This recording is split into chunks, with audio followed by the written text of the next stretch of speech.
সংস্কৃতি তো আমরা চাই না। আপনারা এটা করছেন, এগুলোর কারণেই তো আজকে এগুলো হইছে, এগুলোর কারণেই তো সাদিক আমি গণতন্ত্র না না না, এটা আপনাদের দায় ভাই। এটা অস্বীকার করতে এই যে কথাই বলতে দিচ্ছেন না, প্রমাণ নিয়ে আসেন, আমি প্রমাণ নিয়ে আসছি সাদিকের। সিল্লায় মার্কেট পাওয়া যায় না, সিল্লায় মার্কেট পাওয়া যায় না। খান এবং আমি দুজনকে বিনয়ের সাথে অনুরোধ করছি, আমাদের সঙ্গে একজন অতিথি আছে সাদিক কায়েম, আপনি অনেক সময় নিয়েছেন। সাদিক কায়েম ঢাকা বিশ্ববিদ্যালয়ের মাটি থেকে গোটা বাংলাদেশে। আমি জানি না তাদের যে বলছে আমাদের কিছু করার নাই, এখানে যারা ছিল পুলিশ উচ্চপদস্থ যারা আছে অবশ্যই আপনি আসবেন, তাদের কিছু করার নেই। এরপরে এগুলোর কারণে তো আজকের এই উৎপত্তি। আচ্ছা এরপরে যে উনি বলতেছেন না আমাকে বলতে দিতে হবে, ওয়ান বাই ওয়ান আপনি বলতেছেন গতানুগতিক, না না কোনো গতানুগতিক না, সব এভিডেন্স নিয়ে ডিপেন্ড করেন। এরপরে কেন হইছে সাদিক কায়েম আপনাদের এরপরে চর্চার কারণে আজকে উনি যে গুজবের কথা বলছে, কালকে সারা রাত আমি না না না এই রাজনৈতিক সংস্কৃতি তো আমরা চাই না। আপনারা এটা করছেন, এগুলোর কারণে তো আজকে এগুলো হইছে, এগুলোর কারণেই তো সাদিক কায়েম গণতন্ত্র না না না, এটা আপনাদের দায়। এই দায় আপনার এই বাংলাদেশের ইতিহাসে আমি তো দেখি 54 বছরের ইতিহাসে এই মিথ্যা থানায় গিয়ে মব তৈরি করা। এই ভাই এগুলো সিলেলে আচ্ছা আমরা এক এক করে থানায় গিয়ে আমরা এক এক করে শেষ করি। আমরা একটু জীবনের নিরাপত্তার জন্য গিয়েছে যে সাদিক কায়েম আপনি বলেছেন সেই নিরাপরাধ শিক্ষার্থীদের উপর এইভাবে নেককারজনক হামলা করা, আসবো আপনার সে হামলার করার পর উনি আবার বৈধ দিচ্ছেন না, এটা ঠিক আছে? এটা কি বৈধ? আপনাদের দুজনের কাছে আসবো, আপনি আমাকে আমরা একই সাথে উনি বট আইডির কথা বলছে, এগুলো ঢাকা বিশ্ববিদ্যালয়ে এটা সর্বসম্মতিক্রমে সবাই এটা জানে। আচ্ছা বট আইডি চালা হচ্ছে ওনাদের এজিএস ডাকসুতে যে এজিএস সম্পাদক ছিল মায়ের, সে মায়েরদের হচ্ছে বট আইডি চালায় ডিপার্টমেন্ট অফ বাকশাল। আচ্ছা বাকশাল পরবর্তীতে আমাদের সঙ্গে আব্দুল ইসলাম ডিপার্টমেন্ট অফ বাকশাল নামে আমি দুজনকে অনুরোধ করব, আমরা একটা শো চালিয়ে নিজে এই মিথ্যা গোটা জাতিকে বিভক্ত আমাকে বলতে দিতে হবে, জাতিকে ধ্বংস আমাকে বলতে দিতে হবে। উনি কি করছেন গতকালকে? শুনেন ভাই, অস্বীকার করতে এই যে কথাই বলতে দিচ্ছেন না, গতকালকে উনি কিভাবে গুজব ছড়াচ্ছে দেখেন। ওই থানায় গিয়ে একজন মোবাইল নিল, একজন সাংবাদিককে ওনারা নাকি ধরছে। আচ্ছা ধরো সমস্যা নাই, যদি এটা ওনাদের অধিকার নাই, তারপরে তার ডিভাইস চেক করা সেটা হচ্ছে আইন শৃঙ্খলা বাহিনীর। কিন্তু ওখানে আবিদ ভাইরা সেই ডিভাইস চেক করলো, ছবি তুললো, একজনের দিল মোকাররম বিল্লাহ নামে একজন সাংবাদিক। আচ্ছা আপনি কিশোরগঞ্জের ভাই, কিশোরগঞ্জের আমরা এখন দুজনকে থামাতে চাই, দুজনকে থামাতে চাই। আমাকে বলতে যেভাবে আলবিল্লাহকে ধরছে আমরা দুজনের ওনাদের সাথে তাহলে বসা যাবে না। মোকাররম বিল্লাহ কিশোরগঞ্জ যে এমপি প্রার্থী ছিল তার পক্ষে সে ক্যাম্পেইনের পেজ সে চালায়, তাকে ধরে উনি বলছে বটফোর্স ধরছে, তার দলের বটফোর্সদেরকে ধরে তারপরে সে বলতেছে হচ্ছে আমরা একটু শান্তভাবে চালিয়ে সকল বটফোর্স চালায় একটু আকবরের কাছে যেতে চাই। আবির ভাই হচ্ছে সাদিক কায়েম, আব্দুল ইসলাম বটফোর্সের অ্যাডমিন। ভাই সিল্লায়া আসেন, আমি প্রমাণ নিয়ে আসছি সাদিকের। সিল্লায় মার্কেট পাওয়া যায় না, সিল্লায় মার্কেট পাওয়া যায় না। খান এবং আমি দুজনকে বিনয়ের সাথে অনুরোধ করছি, আমাদের সঙ্গে একজন অতিথি আছে সাদিক কায়েম, আপনি অনেক সময় নিয়েছেন। সাদিক কায়েম ঢাকা বিশ্ববিদ্যালয়ের মাটি থেকে গোটা বাংলাদেশে যেভাবে নোংরামি ছড়িয়েছেন, ঘৃণার চর্চা করিয়েছেন, আবিদুল ইসলাম আবিদ, আমরা একটা টক শোতে আছি, ওনার মতো একজন না না সাদিক ভাই আপনি অনেক সময় নিয়েছেন, আপনাকে অনুরোধ করব না, আমাদের সঙ্গে আরেকজন অতিথি আছে। এই মিথ্যা প্রমাণ করেন। আমরা টক শোতে এগিয়ে নেই, এবার যেতে চাই জামাত ইসলামের যিনি হচ্ছেন আমির, তাকে বলছে সাদা শয়তান। আপনি অনেক সময় নিয়েছেন, আপনি বলবেন যিনি গুজব ছড়াবে একটা দলের যিনি গুজব ছড়াবে, যিনি সংগঠনের নেতৃত্ব পর্যায়ে যিনি মিথ্যাবাদী, তাকে কি বলবো না, তাকে আমি দুজনকে অনুরোধ করছি আমার দিকে আপনারা আমাকে অ্যাড্রেস করে কথা বলেন। আমরা আকবর ভাইয়ের কাছে যেতে চাই।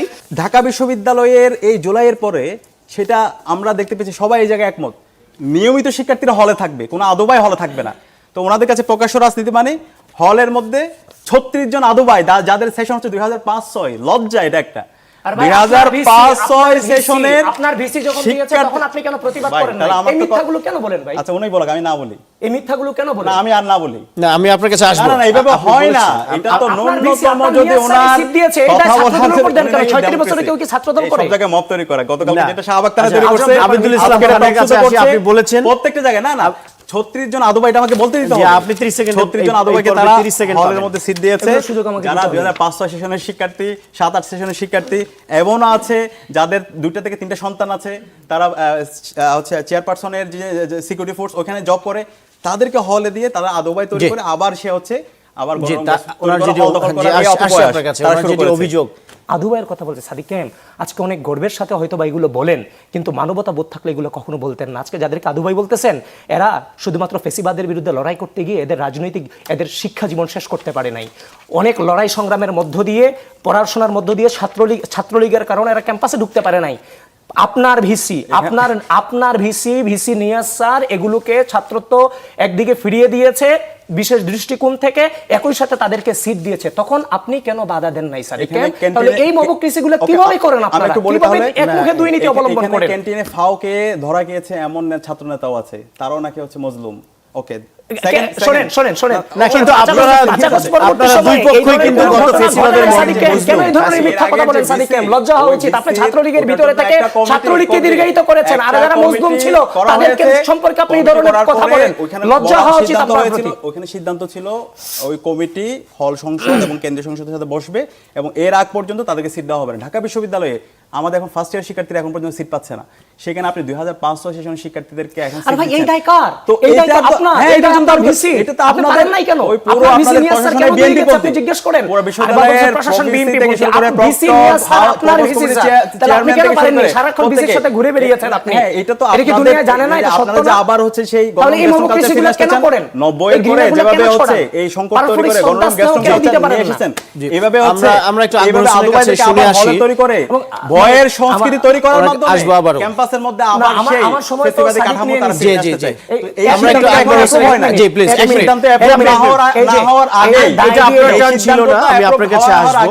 আবিদুল ইসলাম খান আর এক মিনিট চেয়েছেন, তিনি কিন্তু ইন্টারাপ্ট করছেন না এখন। এই আদুবাইদেরকে এই বর্তমান প্রশাসন এসে হলে অ্যালটমেন্ট আজকে দিচ্ছে। সাদিক আমরা কায়েম যখন এখানে গিয়েছে বসে যাওয়ার পরে এই টক শো, আজ আমি বিশ্বাস করি আজকের এই টক শো গোটা জাতি দেখতেছে নিঃসন্দেহে নিঃসন্দেহে। আপনার সামনে সাদিক কায়েম এই যে আজকের ঘটনাগুলো ঘটছে, গতকালকে যা ঘটে গেছে, আমি কোনো এগুলোকে সমর্থন আমি করি না, আমি এখনো বলছি করি না, কিন্তু এগুলোর উৎপত্তি কোথা থেকে? এই সুমাইয়া বান্না যে পোস্ট দিয়েছে, এই সুমান্না বান্নাকে আপনি ডাকসুতে ডেকে এনে এই যে পুরস্কার দিয়েছেন না সুমাইয়া বান্নাকে, এই যে ছবি সাদিক কায়েম দেখেন বলি ফোনের দিক তাকান, তাকে পোস্ট দেন, তাকে এখানে আমার এই ডাকসু একটা পাবলিক প্লেস, এখানে প্রতিদিনে হাজার হাজার মানুষ এখানে আসে। এই ধরনের নেগেটিভ ছড়ায়, এখানে কে আসছে, কে আমার সাথে আপনি এগুলোকে ডিমান্ড করেন সাদিক কায়েম, এগুলো কারণে তো আজকে এই ঘৃণা দায় দিয়ে দিচ্ছেন। এগুলোকে আপনি তো এইভাবে না পুরোটা দায় ওকে, আমরা একটু আমি তো আপনার বিরুদ্ধে হাজারটা প্রমাণ দিতে পারবো। এই যে আপনারা নারীদেরকে আরে ভাই এগুলো ঘৃণা থেকে শুরু হইছে, আপনাদের এই যে বক্সের কর্মীরা শুরু কে করছে ঢাকা বিশ্ববিদ্যালয় থেকে সাদিক একজন একজন করে বলি তাহলে শোনা যাবে।